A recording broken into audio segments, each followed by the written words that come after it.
Welcome to this episode of Kennedy Saves the World.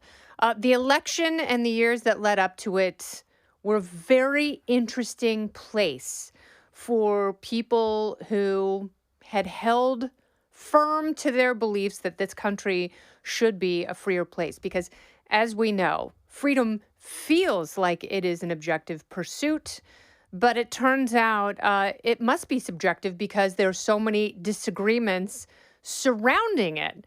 Now, one of my very favorite champions of liberty and freedom for years and years, who has been incredibly consistent, and he went from being kind of a goofy comic to an intellectual lightning rod.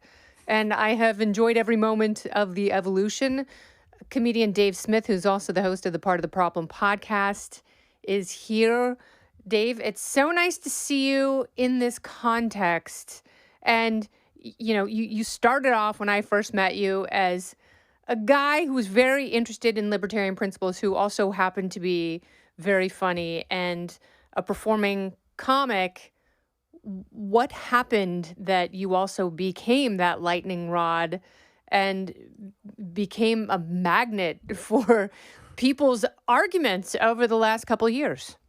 Well, thank you very much, and it's great to see you. You And too. I always bring this up, but you were the first person who ever put me on television, and I'll always be indebted and grateful to you for that. And I loved doing your show all those years. And I don't know what happened. I think everybody else just got much, much dumber. And then in comparison, it seemed like I was making good points. But I've always kind of felt like I a lot of stars aligned for me in my life in general in a lot of different ways. And I just happened to be at a time where I was very young. I was just like eking out a living at stand-up comedy. And so I didn't have a day job. I had a lot of free time. I wasn't married and didn't have kids back then. And I was open-minded enough, and I found the Ron Paul presidential campaigns, and then I just got fascinated with this whole liberty business. And then I read a ton of like Ludwig von Mises and Murray Rothbard and Milton Friedman and Tom Woods and Scott Horton, and it's kind of, I've always felt like it's like steroids for this whole political game. It's like a cheat code or something. It's like, oh, I just read the guys who have better arguments than all of your arguments. So it's not that I'm better or smarter than a lot of these guys. They're just missing so many of the pieces.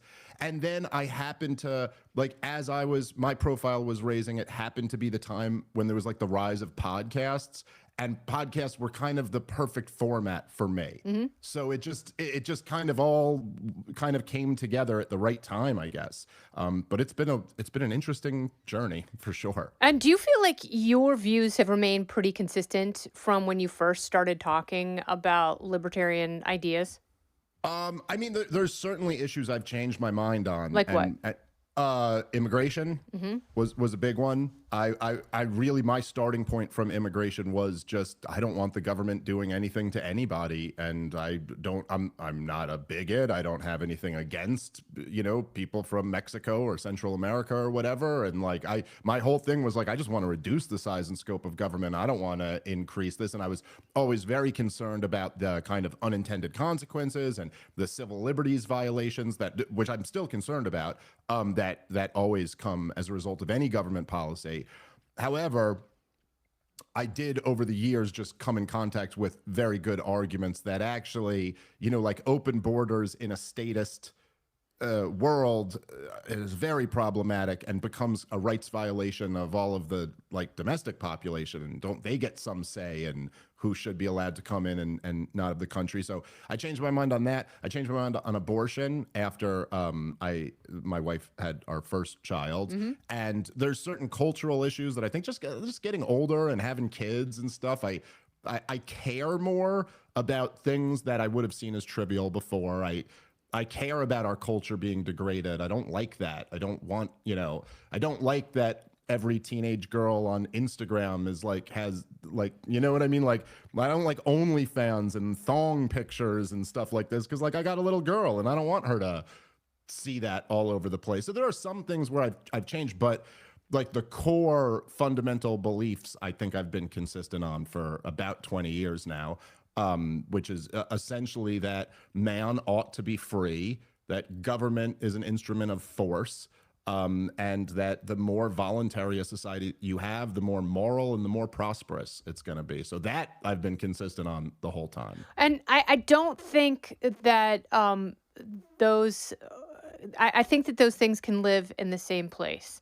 And as far as immigration, I tend to agree with you because I'm still very much a freedom of association person, and I still believe that if you are a good and decent person, you should pretty much be able to go wherever you want to go. But the problem is, having a welfare state and open borders, they are incompatible with each other. You cannot have both, or your country will implode.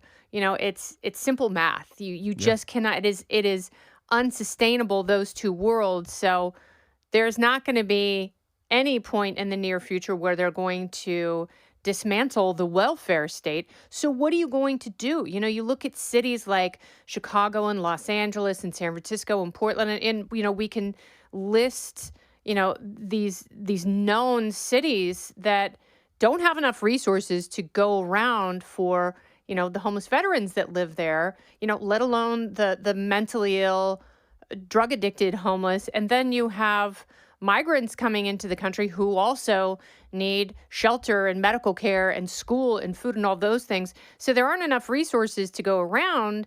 And at some point, the free and prosperous are like, I there's no return on my investment, and they leave. And then, all of these cities have one track, and that's becoming Detroit, circa 2013. And that's a bad place to be. And so we have to do something different. Now, is that something different, like building a massive wall across the entire southern United States border and, possibly trying to take private land from people for a public good? Is it having the military engage in mass deportations? Is there a middle ground where the people who are really frustrated by the environment that the statists had given them, high tax, high homelessness, very low livability, like obviously that way isn't working. Is there another way? And I want you to put, that you were floated as being the presidential hopeful and savior of the Libertarian Party. That didn't happen for a number of reasons, the primary among them being you didn't want to run for president as a libertarian. But is there something that would be a more practical, more humane, less intrusive solution that you could see in terms of immigration? Yeah, and this is not at all mine. I claim no originality to this, but Hans Hermann Hoppe, who's a brilliant libertarian theorist, he had a proposal that I thought was probably the best compromise of, within a statist paradigm, which was just that it should be a pure invitee system. Like if a citizen wants to sponsor you and then take financial responsibility for you, like like none of the That's what they none do of in your, Germany, essentially. right, and we have some limited forms of that, or we have in America. But like the idea that okay, you're not going to be, none of the costs associated with you will be offloaded onto the taxpayer, but I want to invite you here, and that's in a sense the most libertarian thing, because the truth is that from the position of believing in freedom, it is true that hey, like if I got a cousin in Greece, or my wife has a cousin in Italy or whatever, and we want to invite them onto our property, well, who's anyone to tell us that we don't have a right to do that? That's freedom of association, as you were saying. However, it's also reasonable that if my neighbor for 20 years has been forced through, say, property taxes to pay for the schools, and then I'm just inviting somebody to go to the school that he paid for, that he has a right to be like, no, I didn't. I have a right of freedom of association also. So I would think that would be kind of the best system. The issue is, and this is true in an anarcho-capitalist society or a statist society, that in order to have any type of system, there does have to be border enforcement. And this is just a fact of reality, is that there's going to have to be somebody who's not allowed in, and there's going to have to be a mechanism for not allowing them in. And I do think that, like if you've seen like all over like CNN and MSNBC the last, I don't know why I still watch occasionally, but I do. But one of the things they keep saying about this last election is that there was this divide between educated and not educated. That's the real divide here, you see? And the implication is like the smart people went for Kamala Harris, but these dummies got tricked or something like that. But another way of saying the same thing is that Trump carried the working class, right? Like it's the same thing as saying like, oh yeah, the people who actually didn't go to elite universities and don't and I think with the immigration and with inflation, there's this real dynamic where it's very easy, and this is part of the reason why it's like this in the corporate media. It's like, yeah, if everybody's making 500K or more a year, it's very easy to not really care that much that, the cup of coffee went from like $3 to $7. It's like, oh, all And it right. did. A pumpkin spice latte at my Starbucks, a tall, is $7.35 before tip. Right. And look, the truth is that me and you, that might annoy us. But I'd prefer to pay $25. right. Like, well, I'm saying like, it's really, if we're just being honest, it's not the end of the world for us. But there's an enormous difference for somebody who's making like 60 grand a year and has 3 kids and, it's and like, can't afford childcare, yeah, and that's, like and those were the basic things that Kamala Harris didn't listen to. But also, fighting for resources within your community, not just for jobs, but, for any sort of government assistance, and fighting for that for so long, kind of getting it and then having it taken away in places like Chicago. So did the tension between legal immigrants and illegal immigrants surprise you? Because it said that is the group that put Trump over the edge in a lot of states and big cities, which were formerly blue, might have still gone for Kamala, but by a much smaller margin. Yeah, it didn't surprise me only because I've talked to a lot of them over the years, and there's the idea that the Democrats were banking on legal immigrants being for open borders always seemed kind of ridiculous to me. I mean, talk to any of them. That's not how they feel. And they also, for the most part, are in the working class. And so the thing is that when, like to the point of the disconnect there, if let's say there's a bunch of illegal immigration that totally changes the makeup of a city, of a town, and the public school is now flooded with the children who have in many cases gone through this like horrific journey to get here, that have been traumatized. Horrifically abused and traumatized. And now, you've got these schools where like a third, 40% of the kids don't speak English. Well, it's very easy for someone like me who, sends their kids to like an expensive private school to be like, well, you're a bigot if you have a problem with that, or something like that. Like, okay, that's easy. But like, if those are your kids there, you might have an issue with that. And it's not as simple as like, oh, it's because you're racist and you hate Mexicans or something like that. It's like, no, I want that means that your children, and my daughter is still in a New York City public school. It happens to be a great school with high parental involvement, and we really like the teachers and the principal, and that's why she goes there.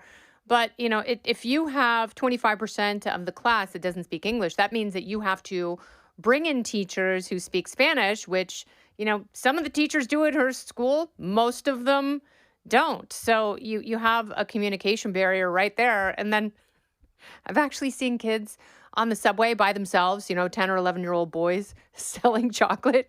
And I'm like, well, they're actually learning more math on the subway platform than they are in New York City public schools. At first I was like, I'm outraged, these little urchins. And then I was like, no, he's actually engaging in free market capitalism right there. Learning English, talking to people, learning about customer service, counting the change, confronting people if they try and shortchange them. So it is fascinating. But, I can't disagree with what you're saying. I think the only issue I have is the means by which you carry out getting to a new system. Don't go anywhere. More Kennedy Saves the World right after this. Now, I want to ask you about this because I know you've gotten heat for supporting President Trump, because we can call him President Trump because he was president. Yes, he is president-elect. I don't think you need that designation every time you talk about him, but you have gotten heat for that.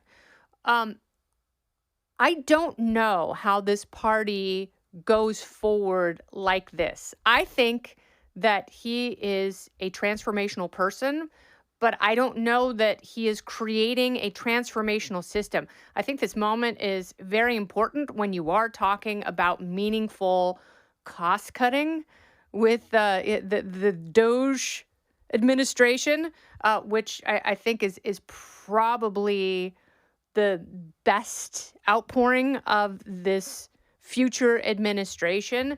But how do you change the system? Yeah, And, I mean, and it's that's it when very it's tough. not Trump. Like, how does the good stuff from what he could potentially do stay? Because we see how quickly the wrong people can screw things up pretty badly.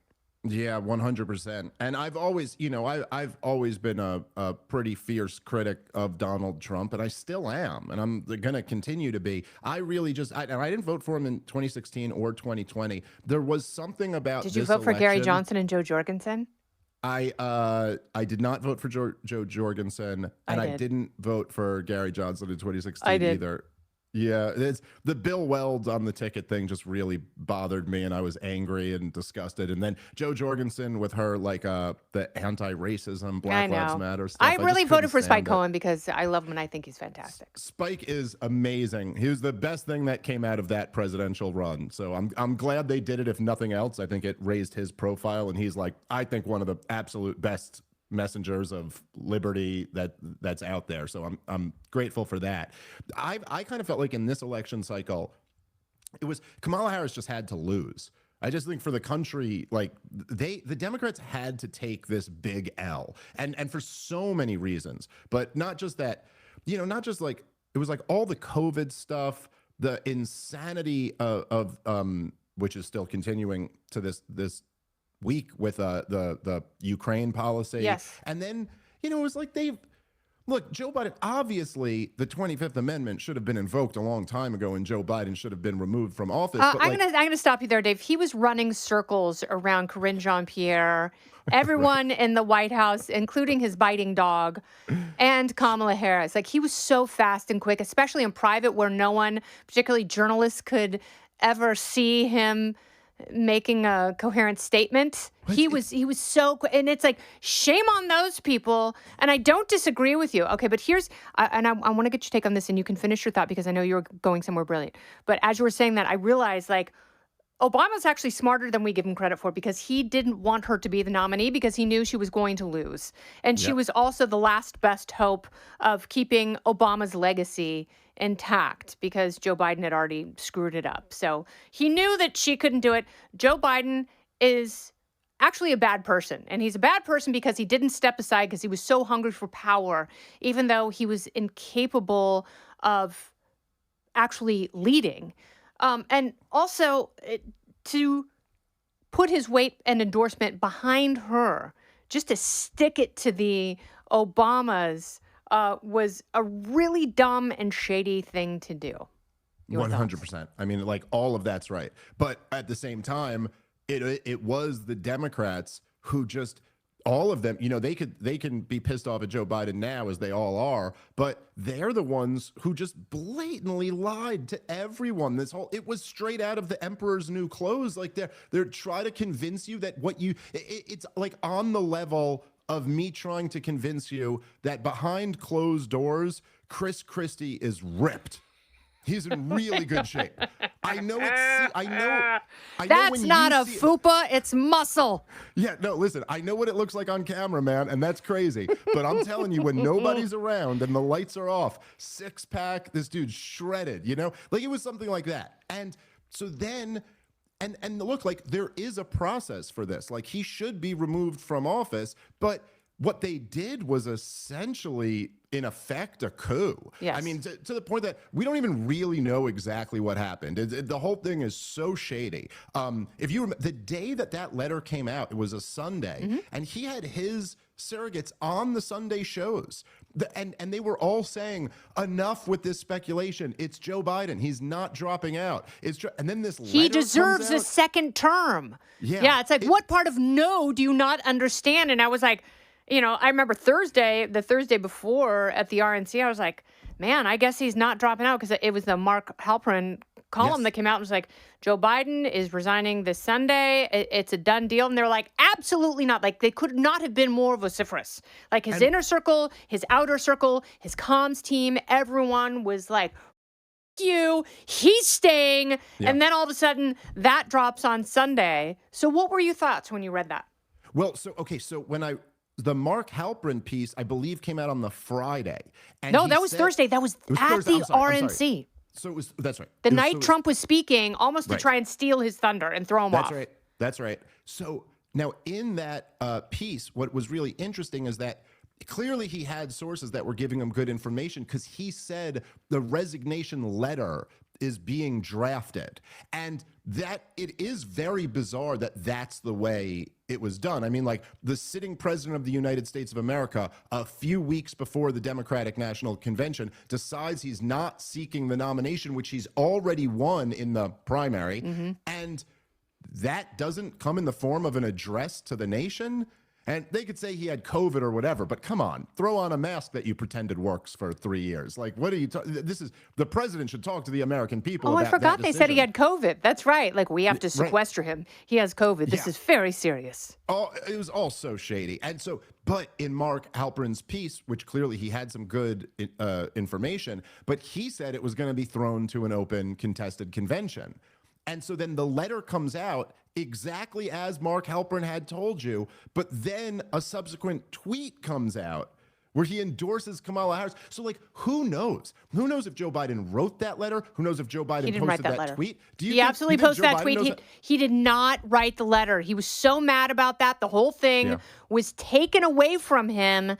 And that's why he put on the MAGA hat. And that's why he was grinning from ear to ear when Donald Trump went to see him. Because that's he knew he was done with his whole charade. He'd already come to terms with the fact that he was leaving. But the fact that he was leaving and it was causing the most pain to the Obamas and to Kamala Harris, essentially ending and destroying her political career, could not have given him more joy.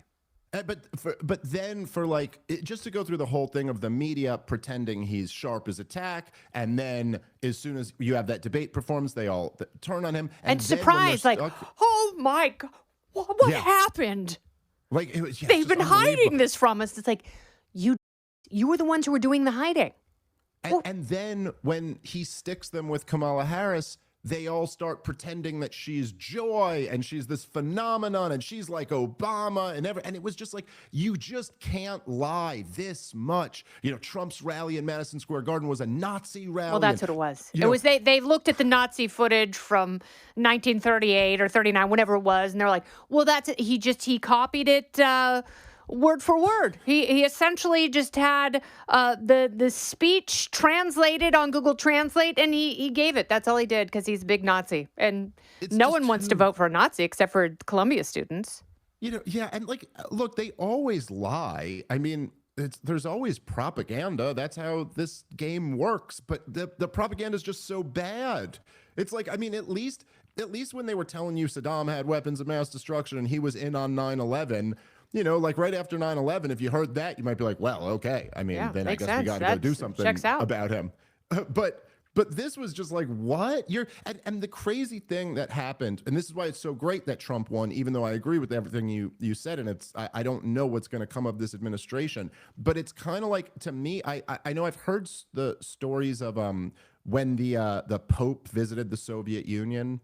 And so many hundreds of thousands of people came out to see him that they say it's like one of the things they credit with ultimately bringing down the Soviet Union, because everyone kind of realized, they were like, whoa, there's a lot more of us than they thought. Oh, it turns out that as much as the commies have tried to crush Christianity, so many of us still believe in this. And then it kind of undid the propaganda. And I think one of the things about Trump winning is it's like, this was already true, but the entire establishment legacy media finally realized that they're not the mainstream anymore. Yes. And that, listen, this is a different world now. You got podcasts that have 20 times your audience. You have, and ones that we haven't even heard of that have 20 times, you know, the audience of the corporate media. And then you have social media and all. So what happened was, you're sitting here, right?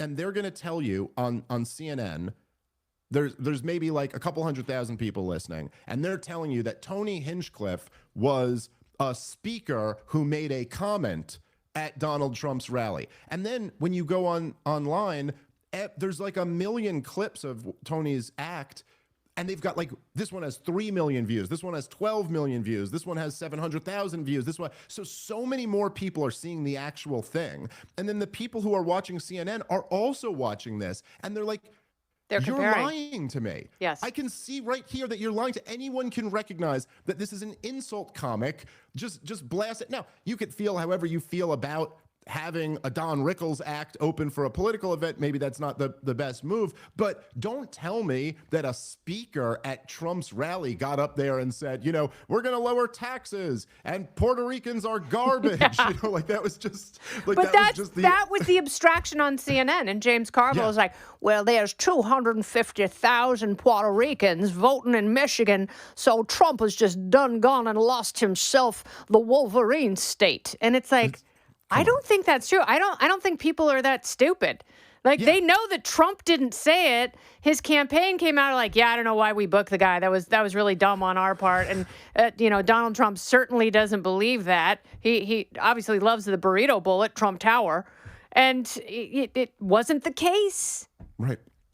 And so I think that whole thing had to like get blown up and Trump had to win. And just to your point, I will say, I don't know, like, you know, look, I love the Doge stuff. I don't know what, you know, it is kind of an imaginary department. I don't know what is actually going to come of it. I hope something comes of it. I really do. Just scissors, just giant. I want giant me comical too. scissors going to the Commerce Department, energy, education, like all of them. Just chop, chop, chop, chop. Well, I'll tell you, I had dinner with Vivek Ramaswamy a couple nights ago, and he is really bullish on it. Like, he's like, "No, dude, me and Elon got some plans, and this is gonna be awesome." And so I really hope he's right about that. But already, what I just love about it is that it seems to me, and I'm sure you're in the kind of a similar position where it seems like since the Tea Party, the issue of government spending has kind of just been on the back burner, and like no one except us has really been talking about it. And now it seems like it's almost making a comeback. And I just think that's so important because it's like that is the whole game, is that nothing else is really workable unless you deal with the elephant in the room. It's like you know, a person who is like 600 pounds, and you want to talk about why they have a problem with their ankle and a problem with their heart and a problem diabetes with their knee, and cardiovascular disease. Look, there's one central thing here, and you got to get at that. Otherwise, all these other problems are going to continue. Even when Donald Trump says drain the swamp, it's like, well, what does that mean? What is that? Listen, if you have a central federal government that spends over $6 trillion a year, they are the actual apparatus, the logistics of it is that they take by force the wealth of the American people and then hand it out to their cronies. This is why there's more millionaires in the suburbs of Washington, D.C. than anywhere in the world. Absolutely right. The swamp is government spending. The corruption is government spending. And it also, you know, is a real burden on the economy. And so it's like, at least if nothing else, that idea is back in the public conscious. Yes. You know, and like, I agree with you. I hope it makes purchase. I hope something comes of that. And if that is Trump's legacy, I'm fine with that. There are other parts that, you know, I know people are dumb and I know they can screw things up, and I won't put it past him. I don't think he's a messiah. I don't think he's a cult figure. I don't think miracles are going to be performed on day one. But, you know, at least he has better people around him by and large. This time, and I hope there is a restructuring of the deep state.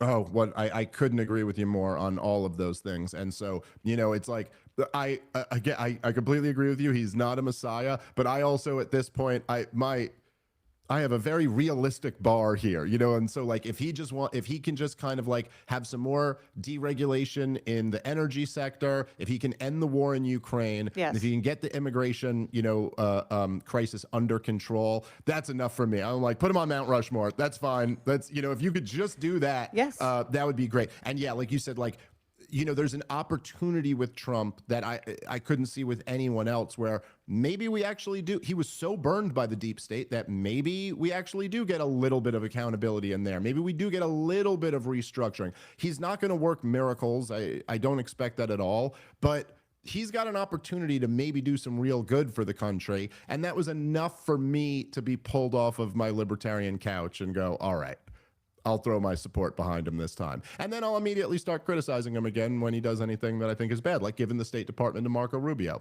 That was terrible. But if you look at the libertarian couch right now, it really needs to be reupholstered. There's much more that we should expect from that. And unfortunately, the Libertarian Party has suffered from its own bigotry of low expectations, and it is in a shambles. And that's why I always qualify. I'm a libertarian. Like, I am all for freedom in every imaginable realm. I am not, and I've never been a member of the Libertarian Party. And this last cycle, they have proven why. Well, look, I will say that I did think while their presidential candidate was an absolute embarrassment, I did think that what Angela McArdle did, I think, is a smart way to use the Libertarian Party to kind of go like, okay, Donald Trump, like if you give us some promises, we'll kind of have a lot of libertarians throw their support behind you. And that was a big part of the calculation for me too. It's like he has made some promises, and one of them was to free Ross Ulbricht on day one. And I've gotten to know his mother over the years, and so I hope he makes good on that. I me. really do, Yeah. and I hope people hold him accountable on that. I'm going to do a podcast about that in the next few weeks, because I don't want people to forget that issue. And I don't want people to forget that there is someone who is rotting in prison because of the establishment, because of the system.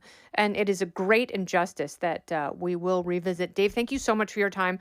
I know you're not like you were when I first met you, where you had a lot of free time during the day. Now you are busy, you are thoughtful, and I appreciate you so, so much. So continued success.